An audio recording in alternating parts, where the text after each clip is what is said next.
Hello friends. आज हमारा आधुनिक भारत के इतिहास का ये 12वां लेक्चर है जो कि भारतीय राष्ट्रीय कांग्रेस टॉपिक से संबंधित है। आज हम कांग्रेस के बारे में देखेंगे कि हमारे राष्ट्रीय आंदोलन में किस तरीके से भूमिका निभाई, किन किन व्यक्तियों ने इनमें महत्वपूर्ण योगदान दिया, इनके किस तरीके से कार्य थे और प्रश्नों के माध्यम से हम समझेंगे। चूंकि हम महेश अग्रवाल सर की एनसीईआरटी पुस्तक से प्रश्नों के माध्यम से टॉपिक वाइज क्लियर कर रहे हैं, तो प्रश्नों को कवर करेंगे, उससे संबंधित जो भी एक्स्ट्रा फैक्ट की आवश्यकता होगी हम उसको भी साथ में कवर कर लेंगे। तो ये प्रश्न तो अपने आप में बहुत महत्वपूर्ण हैं ही, और भी प्रश्न हमारे तैयार हो जाएंगे। तो चलिए हम देखते हैं। सबसे पहला प्रश्न है, वर्ष 1885 ईस्वी में भारतीय राष्ट्रीय कांग्रेस की स्थापना किसके द्वारा की गई थी? किसकी बात हो रही है? भारतीय राष्ट्रीय कांग्रेस की स्थापना से। तो भारतीय राष्ट्रीय कांग्रेस की स्थापना ए.ओ. ह्यूम के द्वारा 1885 ईस्वी में की गई थी। तो स्थापना ए.ओ. ह्यूम, फुल फॉर्म होता है एलन ऑक्टेवियन ह्यूम। यह एक रिटायर्ड आईसीएस अधिकारी थे। इनका भारतीयों के प्रति एक प्रेम पूर्वक लगाव था। आगे देखते हैं, भारतीय राष्ट्रीय कांग्रेस का प्रथम अधिवेशन कब आयोजित किया गया था? तो 28 दिसंबर 1885 को भारतीय राष्ट्रीय कांग्रेस का प्रथम अधिवेशन आयोजित किया गया था। अर्थात भारतीय राष्ट्रीय कांग्रेस की स्थापना 28 दिसंबर 1885 को गोकुलदास तेजपाल संस्कृत विद्यालय, जो कि महाराष्ट्र में है, वहाँ पे हुई थी। तो भारतीय राष्ट्रीय कांग्रेस की स्थापना किस जगह पे हुई थी? मुंबई में गोकुलदास तेजपाल संस्कृत विद्यालय, जो कि ग्वालियर टैंक में है, उसमें हुई थी। और प्रस्तावित कहाँ थी? वहाँ तो एक रैंडमली हो गया, लेकिन प्रस्तावित था पुणे में। चूँकि वहाँ पे उस समय प्लेग फैल गया, इसलिए उसकी स्थापना का स्थान पुणे से स्थानांतरित करके मुंबई के ग्वालियर टैंक में कर दिया गया। तो प्रथम अधिवेशन 1885 ईस्वी में 28 दिसंबर को हुआ। आगे देखते हैं, भारतीय राष्ट्रीय कांग्रेस का प्रथम अध्यक्ष कौन थे? तो भारतीय राष्ट्रीय कांग्रेस के प्रथम अध्यक्ष व्योमेश चंद्र बनर्जी थे, जिन्हें शॉर्ट फॉर्म में डब्ल्यूसी बनर्जी भी कहते हैं। तो संस्थापक ए.ओ. ह्यूम और अध्यक्ष डब्ल्यूसी बनर्जी थे, जिन्हें हम व्योमेश चंद्र बनर्जी भी कहते हैं।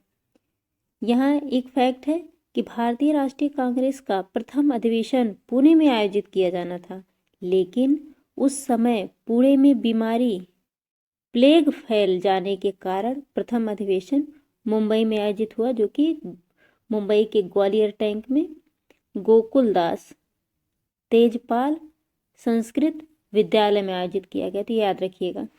आगे देखते हैं,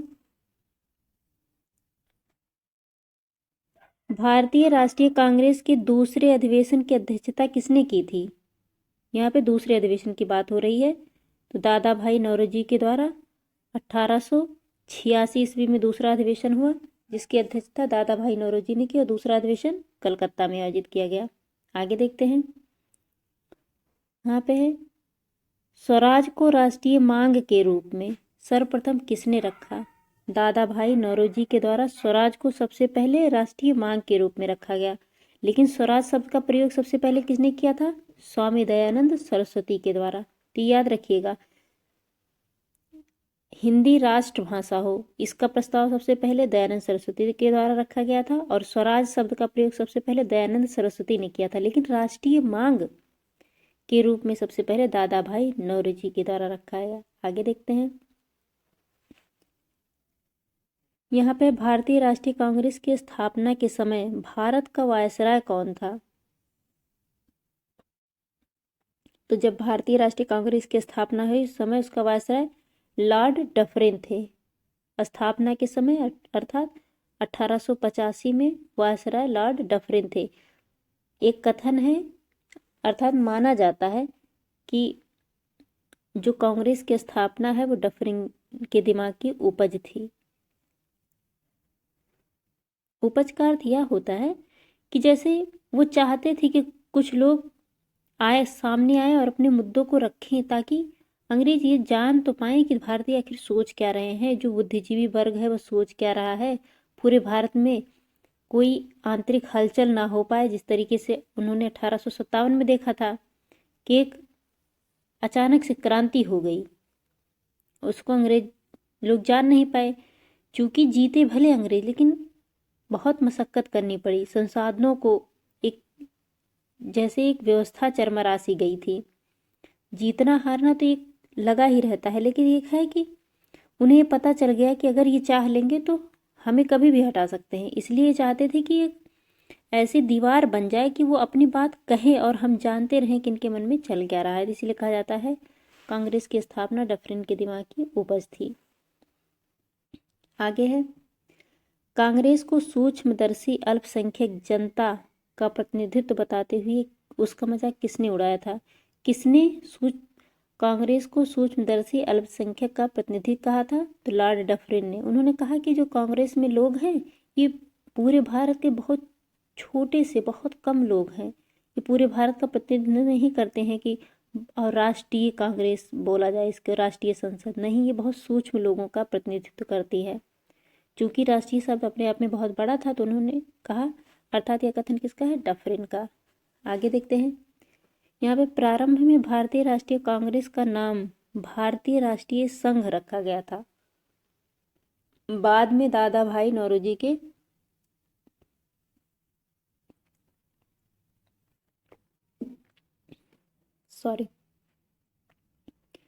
यहाँ पे है, प्रारंभ में भारतीय राष्ट्रीय कांग्रेस का नाम भारतीय राष्ट्रीय संघ रखा गया था। बाद में दादा भाई नौरोजी के सुझाव पर इसका नाम परिवर्तित कर भारतीय राष्ट्रीय कांग्रेस कर दिया गया।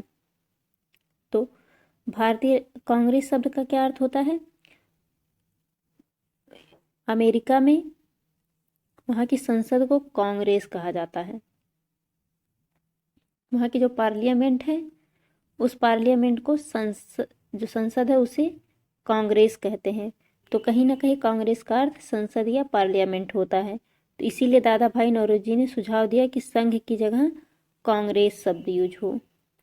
तो इसका सुझाव कांग्रेस शब्द का दादा भाई नौरोजी के द्वारा दिया गया। दादा भाई नौरोजी को grand old man of India भी कहा जाता है। आगे देखते हैं, भारतीय राष्ट्रीय कांग्रेस पर प्रार्थना, याचना तथा विरोध की राजनीति करने का आरोप किसने लगाया था? तो यह आरोप बाल गंगाधर तिलक के द्वारा लगाया गया था। प्रार्थना, याचना तथा विरोध की राजनीति का अर्थ यह हुआ कि जो कांग्रेस के लोग हैं वो अंग्रेजी सत्ता से प्रार्थना कर रहे हैं, याचनाएं कर रहे हैं, छिटपुट विरोध कर रहे हैं और अपनी मांगों को मनवाने की कोशिश कर रहे हैं। वो भी कोई उनके, चूंकि जो उदारवादी लोग थे उनका सरकार की व्यवस्था से प्रॉब्लम थी, सरकार से नहीं। वो चाहते थे सरकार की व्यवस्था में परिवर्तन किया जाए, उसमें अधिक से अधिक भारतीय शामिल हों। तो उन्होंने कहा कि ये प्रार्थना करते हैं, इनसे याचनाएं करते हैं, हमें ये अधिकार दो, वो अधिकार दो, और वो विरोध की राजनीति अपनाते हैं, अधिकार की राजनीति नहीं अपनाते। यह कथन बाल गंगाधर तिलक का है। आगे देखते हैं, लाल बाल पाल त्रिगुट का कौन सा नेता भारतीय राष्ट्रीय कांग्रेस का अध्यक्ष बना? लाल बाल पाल का अर्थ यह हुआ कि लाल से लाला लाजपत राय, बाल से बाल गंगाधर तिलक और पाल से विपिन चंद्र पाल। तो इन लोगों में से लाला लाजपत राय, बाल गंगाधर और विपिन चंद्र पाल में से लाला लाजपत राय को 1920 में कांग्रेस के एक विशेष अधिवेशन का अध्यक्ष बनाया गया था। तो एकमात्र ऐसे उग्रवादी नेता थे जो तीन गुट में से जो कांग्रेस की अध्यक्षता 1920 के एक विशेष अधिवेशन की किए थे। तो बाल गंगाधर तिलक और विपिन चंद्र पाल कभी नहीं कांग्रेस के नेता बने। तो याद रखिएगा, इनमें से केवल लाला लाजपत राय बने थे, जो कि 1928 में साइमन कमीशन के विरोध में लाठीचार्ज में इनकी मृत्यु हो गई थी। आगे हैं, बाल गंगाधर तिलक को कभी भी भारतीय राष्ट्रीय कांग्रेस का अध्यक्ष नहीं चुना गया। अभी हमने देखा लाल बाल पाल में से केवल लाला लाजपत राय ही भारतीय राष्ट्रीय कांग्रेस के 1920 की विशेष अधिवेशन की अध्यक्षता किए थे। बाकी किसी भी उग्रवादी नेता जो कि त्रिगुट में शामिल थे भारतीय राष्ट्रीय कांग्रेस के कभी भी अध्यक्ष नहीं बन सके। आगे है, भारतीय राष्ट्रीय कांग्रेस के किस अधिवेशन में बाल गंगाधर तिलक ने अभिव्यक्त किया था कि स्वराज मेरा जन्मसिद्ध अधिकार है और मैं इसे लेकर रहूंगा? ये कथन किसका है? बाल गंगाधर तिलक का कथन है कि स्वराज मेरा जन्मसिद्ध अधिकार है, मैं इसे लेकर रहूंगा। यह कथन किस समय कहा गया?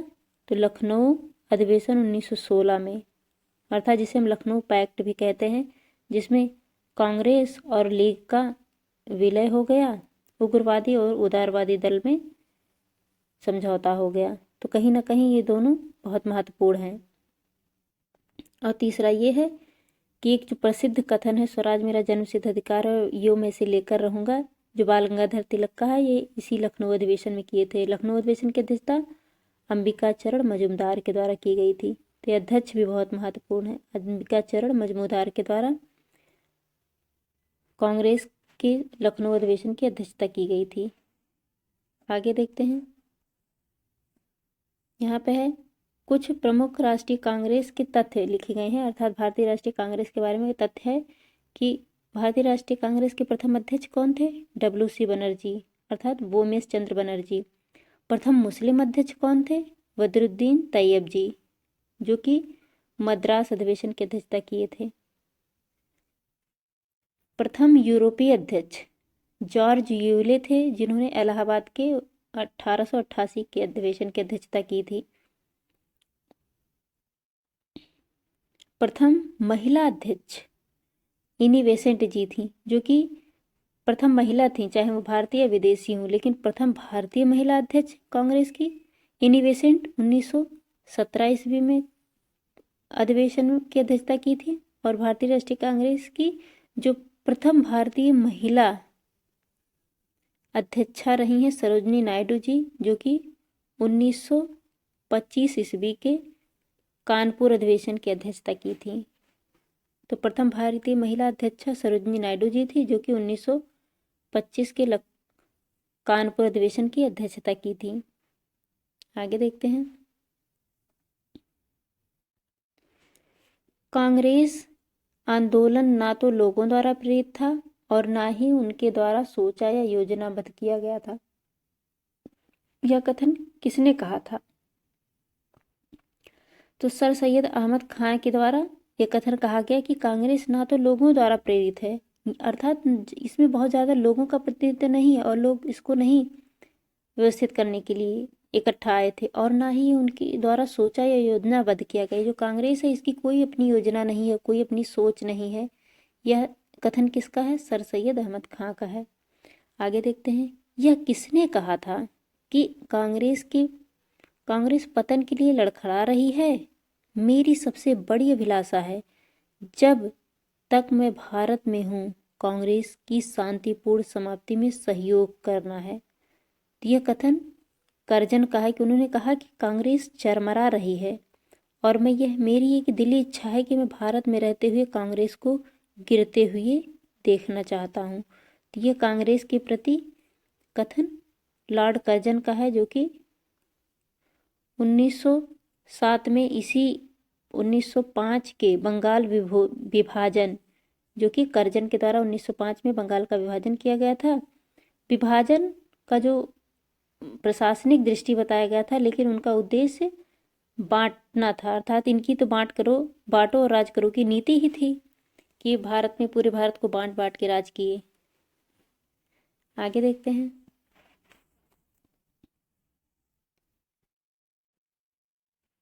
सुरेंद्र नाथ बनर्जी भारतीय राष्ट्रीय कांग्रेस की स्थापना अधिवेशन में उपस्थित नहीं थे। सुरेंद्र नाथ बनर्जी को SN बनर्जी भी कहा जाता है। ये कांग्रेस में अधिवेशन में इसलिए नहीं थे क्योंकि वर्ष 1876 ईस्वी में इनके द्वारा एक संस्था स्थापित की गई थी, जिसे इंडियन सोसाइटी भी कहते हैं।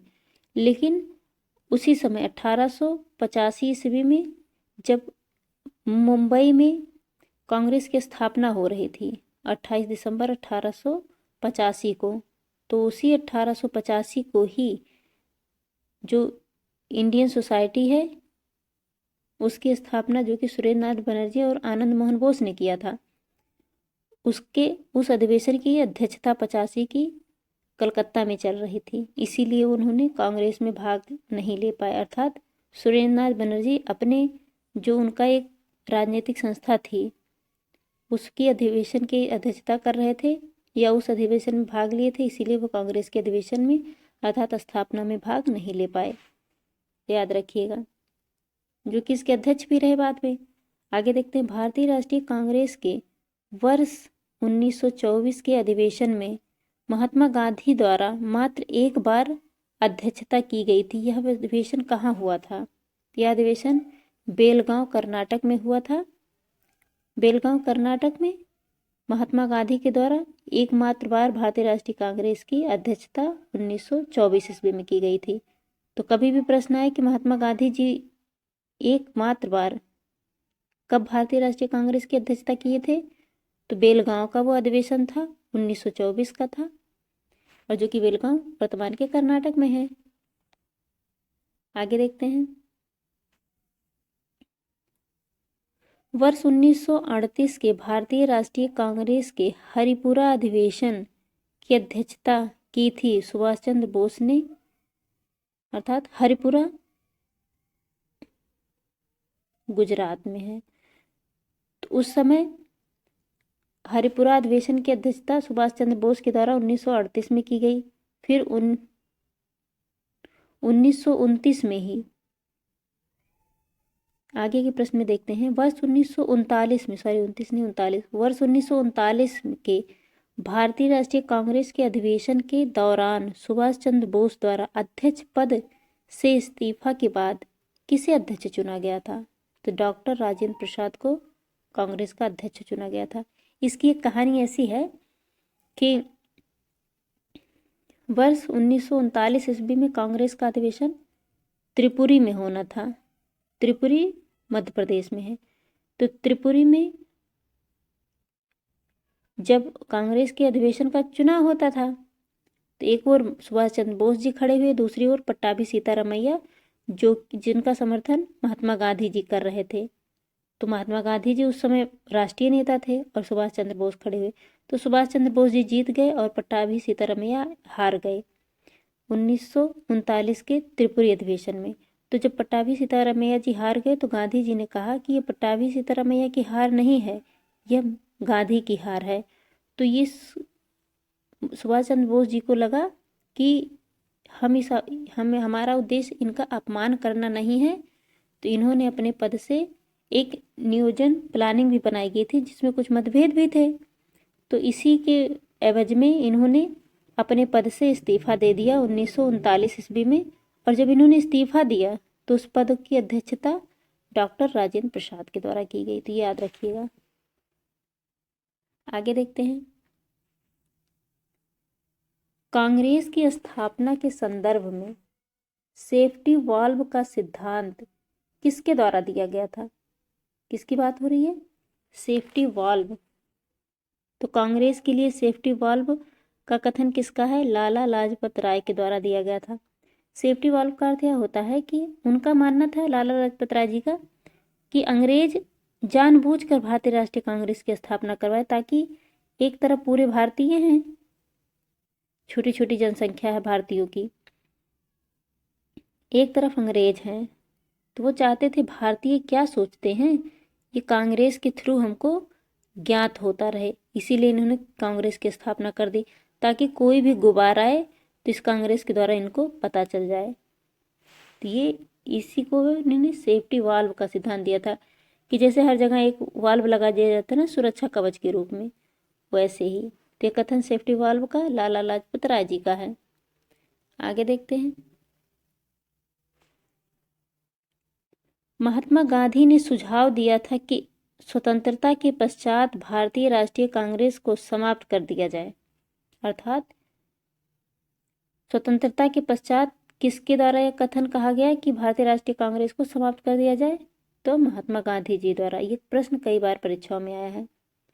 आगे है, स्वतंत्रता के समय भारतीय राष्ट्रीय कांग्रेस के अध्यक्ष कौन थे? तो आचार्य JV कृपलानी जी थे जो कि भारतीय राष्ट्रीय कांग्रेस के स्वतंत्रता के समय अध्यक्ष थे, अर्थात वर्ष 1947 ईस्वी में। जब देश आज़ाद हुआ तो JB कृपलानी भारतीय राष्ट्रीय कांग्रेस के अध्यक्ष थे। आगे देखते हैं, किस अधिवेशन में भारतीय राष्ट्रीय कांग्रेस तथा मुस्लिम लीग के मध्य समझौता हुआ? तो लखनऊ अधिवेशन, जो कि 1916 में हुआ था, जिसके द्वारा भारतीय राष्ट्रीय कांग्रेस और लीग में समझौता हो गया। उदारवादी और उग्रवादी दल में एकता हो गई और इसी अधिवेशन को लखनऊ पैक्ट के नाम से भी जाना जाता है। इसी अधिवेशन में स्वराज मेरा जन्मसिद्ध अधिकार है, जो कथन बाल गंगाधर तिलक जी का है, वह लखनऊ के 1916 के अधिवेशन में दिए थे।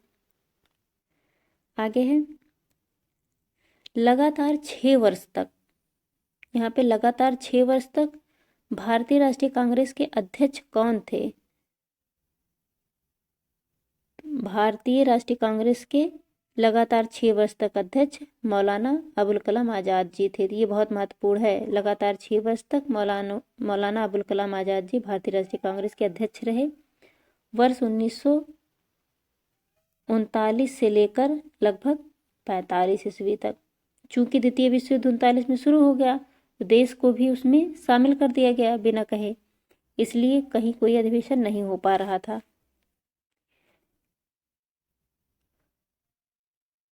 आगे है, एक कथन है, यदि हम मेढक की तरह वर्ष में केवल एक बार टरटराएंगे तो भारतीयों को कोई सफलता नहीं मिलेगी। यह कथन किसका है? बाल गंगाधर तिलक का। एक बार टरटराने का अर्थ यह हुआ कि बाल गंगाधर तिलक ने कहा कि जिस तरीके से मेढक बारिश के मौसम में आता है, टर टर पूरे समय करता है और चला जाता है, फिर साल भर दिखाई नहीं देता वही मेढक। तो उन्होंने कहा उसी तरीके से कांग्रेस है। जब कांग्रेस का अधिवेशन होना होता है तो ये अधिवेशन करते हैं तो उसमें खूब बातें, बढ़ा चढ़ा के बातें कहेंगे, लेकिन जब दिसंबर चला जाएगा इसके बाद पूरे साल ये सांस नहीं लेंगे कि अब क्या करना है, कैसी योजना है। तो उन्होंने कहा ये अधिवेशन के समय टरटराते हैं जिस प्रकार मेढक बारिश से समय टरटराता है। इसके बाद जैसे पूरे साल नहीं कुछ कार्य करते, उसी तरीके से कांग्रेस भी नहीं करती थी। यह कथन टरटराने का मेढक के जैसे बाल गंगाधर तिलक का है। आगे देखते हैं, यहाँ पे भारतीय राष्ट्रीय कांग्रेस के महत्वपूर्ण अधिवेशनों की बात की गई है और उनमें महत्वपूर्ण क्या थे। तो वर्ष दिया है, स्थल दिया है और उनके अध्यक्ष उस समय कौन थे और प्रमुख घटनाएं क्या रही हैं। तो जैसे वर्ष 1885 में भारतीय राष्ट्रीय कांग्रेस की स्थापना भी हुई और वही वह प्रथम अधिवेशन भी था।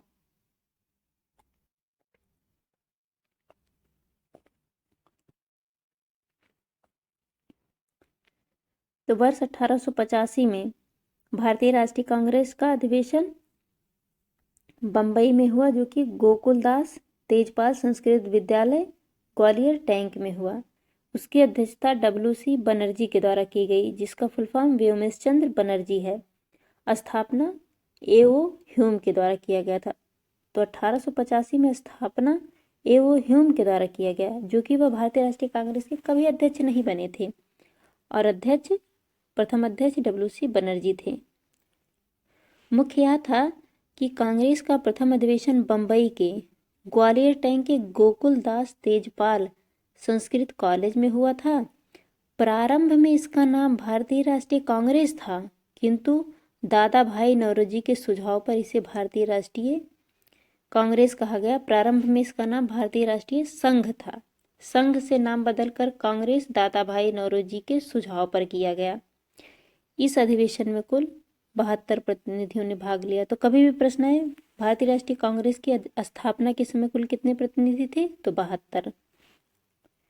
आगे है, वर्ष 1886 में भारतीय राष्ट्रीय कांग्रेस का दूसरा अधिवेशन कलकत्ता में हुआ, जिसकी अध्यक्षता दादा भाई नौरोजी के द्वारा की गई थी। इनके में मुख्य विशेषता यह है कि नेशनल एसोसिएशन कांग्रेस का राष्ट्रीय कांग्रेस में विलय हो गया। तत्कालीन वायसराय लॉर्ड डफरिन ने सभी सदस्यों को गार्डन पार्टी में आमंत्रित किया। कभी भी प्रश्न है कि गार्डन पार्टी कब आमंत्रित की गई थी? कलकत्ता के अधिवेशन, जो कि 1886 में हुआ, जब दादा भाई नौरोजी के द्वारा अध्यक्षता की गई। आगे देखते हैं।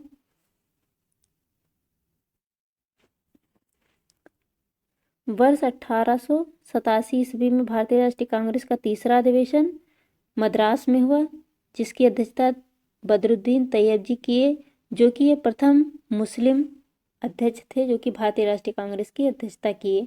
इसमें मुख्य है कि सर्वप्रथम तमिल भाषा में भाषण दिया गया तथा शस्त्र अधिनियम में संशोधन किया गया। तो ऐसे याद रखिएगा, ये प्रथम मुस्लिम अध्यक्ष रहे भारतीय राष्ट्रीय कांग्रेस के, ये बहुत महत्वपूर्ण है। 1888 ईस्वी में भारतीय राष्ट्रीय कांग्रेस का अधिवेशन इलाहाबाद में हुआ, जिसकी अध्यक्षता जॉर्ज यूले के द्वारा की गई, जो कि प्रथम अंग्रेज अध्यक्ष थे। वो ह्यूम भी अंग्रेज थे, लेकिन उन्होंने अध्यक्षता नहीं की थी भारतीय राष्ट्रीय कांग्रेस की, वो सिर्फ स्थापना किए थे। तो जॉर्ज यूले प्रथम यूरोपीय निर्वाचित अध्यक्ष बने। इलाहाबाद के गवर्नर ऑकलैंड के विरोध के बावजूद सम्मेलन संपन्न हुआ। इस अधिवेशन में पहली बार लाला लाजपत राय ने हिंदी में भाषण दिया। तो ये बहुत महत्वपूर्ण है कि लाला लाजपत राय ने हिंदी में भाषण सबसे पहले कहाँ दिया था? भारतीय राष्ट्रीय कांग्रेस के जो चौथा अधिवेशन इलाहाबाद में हुआ था, जिसकी अध्यक्षता प्रथम अंग्रेज अध्यक्ष जॉर्ज यूले के द्वारा की गई थी। लाला लाजपत राय ने उस अधिवेशन में हिंदी में भाषण दिया था। अंग्रेज ने अध्यक्षता की और हिंदी में भाषण लाला लाजपत राय के द्वारा दिया गया। इन्हें पंजाब केसरी भी कहा जाता है। लाला लाजपत राय को पंजाब केसरी भी कहा जाता है। आगे 1890 ईस्वी में कांग्रेस की में अधिवेशन कलकत्ता में हुआ, जिसकी अध्यक्षता फिरोज शाह मेहता के द्वारा की गई।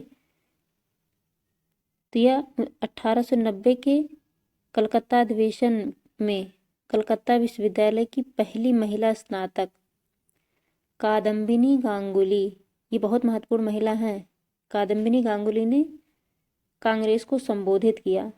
हम अभी देखेंगे कि 1917 में भारतीय राष्ट्रीय कांग्रेस की प्रथम महिला अध्यक्षा बनी एनी बेसेंट जी, हमने अभी देखा। लेकिन सबसे पहले किसने संबोधित किया? तो यह कादम्बिनी गांगुली थी, जो कि 1890 ईस्वी में इन्होंने संबोधित किया, जो कि प्रथम स्नातक महिला थी। आगे देखते हैं। वर्ष 1896 में भारतीय राष्ट्रीय कांग्रेस की अधिवेशन कलकत्ता में हुआ, जिसकी अध्यक्षता रहमतुल्लाह एम सयानी के द्वारा किया गया। इसमें पहली बार वंदे मातरम गाया गया। तो ये बहुत महत्वपूर्ण है। वंदे मातरम सबसे पहले कब गाया गया? वर्ष 1896 ईस्वी में। ये बहुत महत्वपूर्ण है, जो कि हमारा राष्ट्रीय गीत है वर्तमान का। आगे है 1905 में भारतीय राष्ट्रीय कांग्रेस का अधिवेशन बनारस में हुआ, जिसकी अध्यक्षता गोपाल कृष्ण गोखले के द्वारा की गई। 1905 के बनारस अधिवेशन की अध्यक्षता गोपाल कृष्ण गोखले के द्वारा की गई। इसमें महत्वपूर्ण यह था कि बंगाल विभाजन की आलोचना की गई और स्वदेशी व बहिष्कार का समर्थन किया गया। तो 1905 में जब बंगाल का विभाजन करजन के द्वारा किया गया था, तो उसके लिए 1905 में बनारस में अधिवेशन हुआ और अध्यक्षता गोपाल कृष्ण गोखले के द्वारा की गई।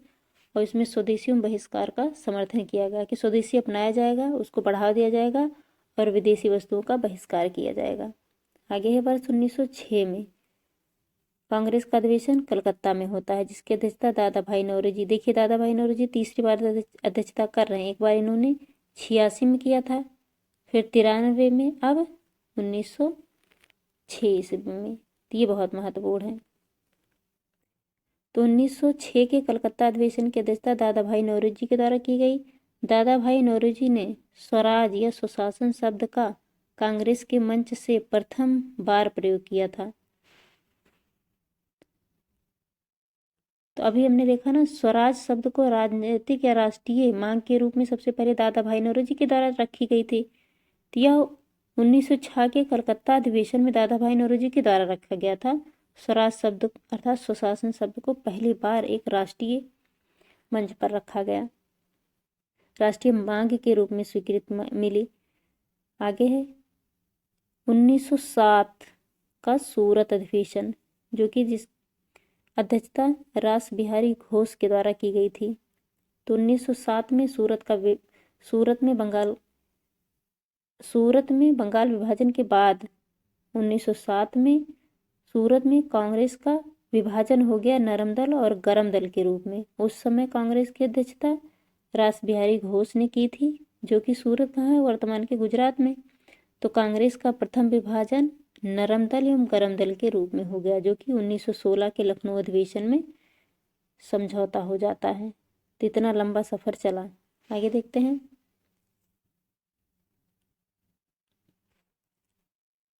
1911 में कांग्रेस का अधिवेशन कलकत्ता में हुआ, जिसकी अध्यक्षता विसर नारायण धर के द्वारा की गई थी। पहली बार जनगणमन 1911 के अधिवेशन में गाया गया। सरकार की कठोर नीतियों का विरोध किया गया, चूंकि वर्ष 1911 में चार्ल्स द्वितीय भारत में आए थे, जो कि एक भव्य दिल्ली दरबार का आयोजन किया गया, और जो 1905 में बंगाल का विभाजन हुआ था उसको 1911 में 12 दिसंबर को रद्द कर दिया गया। तो उसी वक्त जनगणमन गाया गया था। आगे देखते हैं। 1916 का लखनऊ अधिवेशन, जो कि बहुत महत्वपूर्ण है, जिसकी अध्यक्षता अंबिकाचरण मजूमदार के द्वारा की गई थी। 1916 में कांग्रेस का अधिवेशन लखनऊ में हुआ। अध्यक्षता अंबिकाचरण मजूमदार के द्वारा की गई थी। इसमें नरम दल एवं गरम दल का एकीकरण हो गया और मुस्लिम लीग तथा कांग्रेस के मध्य समझौता हो गया। तिलक ने नारा दिया, स्वराज मेरा जन्मसिद्ध अधिकार है और मैं इसे लेकर रहूंगा। तो ये 3 फैक्ट याद रखिएगा लखनऊ के 1916 के अधिवेशन में, जिसकी अध्यक्षता अंबिकाचरण मजूमदार के द्वारा की गई थी। इसमें गरम दल नरम दल एक साथ हुए, मुस्लिम लीग और कांग्रेस एक साथ हुए, और तिलक के द्वारा नारा दिया गया कि स्वराज मेरा जन्मसिद्ध अधिकार है और मैं इसे लेकर रहूंगा। आगे है वर्ष 1917 में कांग्रेस का अधिवेशन कलकत्ता में हुआ, जिसकी अध्यक्षता एनी बेसेंट के द्वारा की गई, जो कि प्रथम महिला अध्यक्षा थी। इसमें सबसे पहले तिरंगे झंडे को कांग्रेस में अपनाया गया, अर्थात एक तिरंगा झंडा बनाया गया, जो कि कांग्रेस का एक झंडा स्वीकार किया गया कि कांग्रेस का एक झंडा भी होना चाहिए प्रतीक के रूप में। आगे 1920 के नागपुर अधिवेशन की अध्यक्षता वी राघवाचारी के द्वारा किया गया था। तो 1920 में कांग्रेस का अधिवेशन नागपुर में हुआ था। नागपुर वर्तमान के महाराष्ट्र में है। इसकी अध्यक्षता वी राघवाचारी के द्वारा किया गया। इसमें असहयोग आंदोलन के कार्यक्रम का अनुमोदन किया गया।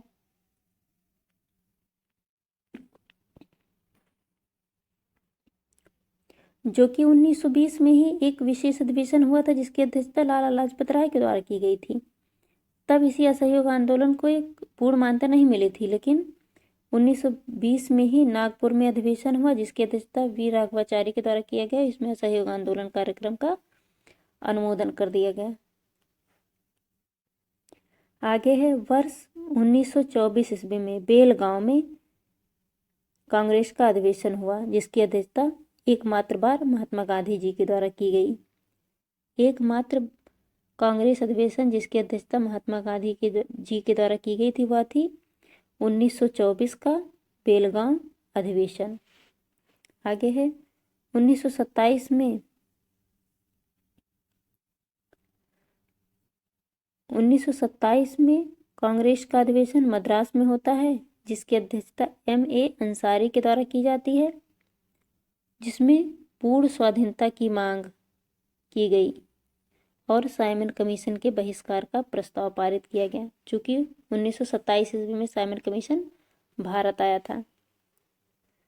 आगे देखते हैं वर्ष, ये बहुत महत्वपूर्ण है, वर्ष 1929 का कांग्रेस का अधिवेशन लाहौर में हुआ, जिसकी अध्यक्षता जवाहरलाल नेहरू के द्वारा की गई, जिसमें पूर्ण स्वराज की मांग रखी गई और प्रतिवर्ष 26 जनवरी को स्वतंत्रता दिवस मनाए जाने का निर्णय लिया गया।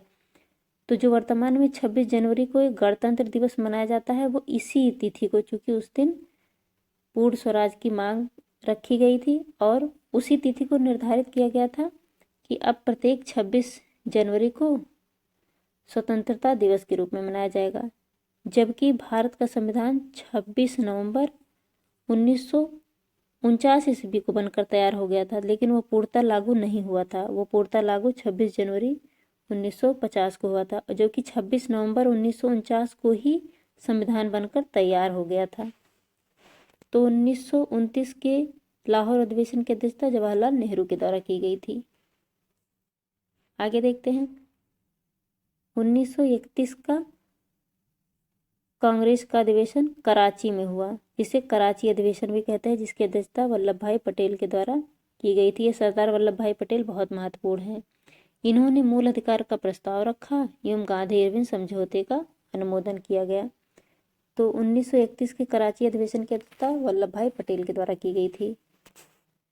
आगे है, वर्ष 1936 में कांग्रेस का अधिवेशन पुनः लखनऊ में हुआ, जिसकी अध्यक्षता जवाहरलाल नेहरू के द्वारा की गई। जवाहरलाल नेहरू ने समाजवाद को भारत की समस्याओं का हल करने की कुंजी बताया।